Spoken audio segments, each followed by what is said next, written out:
మానవత్వమా నువ్వెక్కడా అని ప్రశ్నించాల్సినటువంటి వాళ్ళు మానవత్వం మంటగలిసిపోతుందని ఉపన్యాసం ఇస్తున్నారు. మానవత్వం అనేటువంటిది మచ్చుకు కూడా తెలియకుండా కనబడ్డ ప్రజలనల్లా కాల్చి చంపి ఆడపిల్లల్ని అత్యాచారం చేసి క్రూరాతి క్రూరంగా చిన్నపిల్లలు కూడా చంపిన రాక్షసులు మానవత్వం గురించి మానవతా విలువల గురించి ఉపన్యాసాలు ఇస్తున్నారు. ఇజ్రాయెల్ హమాస్ వార్లో సాగుతున్నటువంటి విచిత్రమైనటువంటి ధోరణి ఇదే. తాజాగా మళ్ళీ మానవతా విలువలు ఇజ్రాయెల్ మంటగలిపేస్తోంది, దాడులకు పాల్పడడం ద్వారా మానవుల ప్రాణాలు తీస్తోంది, మహిళల ప్రాణాలు తీస్తోంది అంటూ హమాస్ తీవ్రవాదులతో కూడినటువంటి పాలస్తీనా చెప్తుంటే అవునవునని చంకలు గుద్దుకునేటువంటి దరిద్రపు దేశాలు మన ప్రపంచంలో ఎక్కువైనాయి.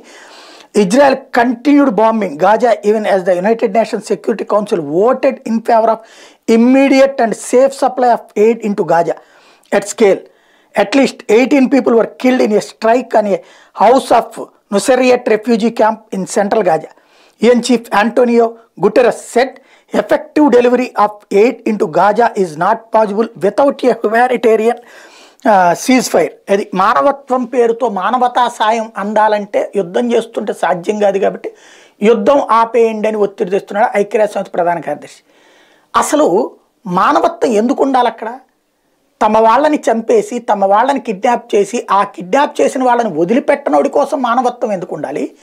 బందీలను విడిచిపెట్టాలి, విడిచిపెట్టేదాకా మానవతా సాయం చేయమని ఎందుకు చెప్పరు? తీవ్రవాదులకు ఎందుకు కొమ్ము కాస్తోంది ఐక్యరాజ్య సమితి అనేది అర్థం కాదు.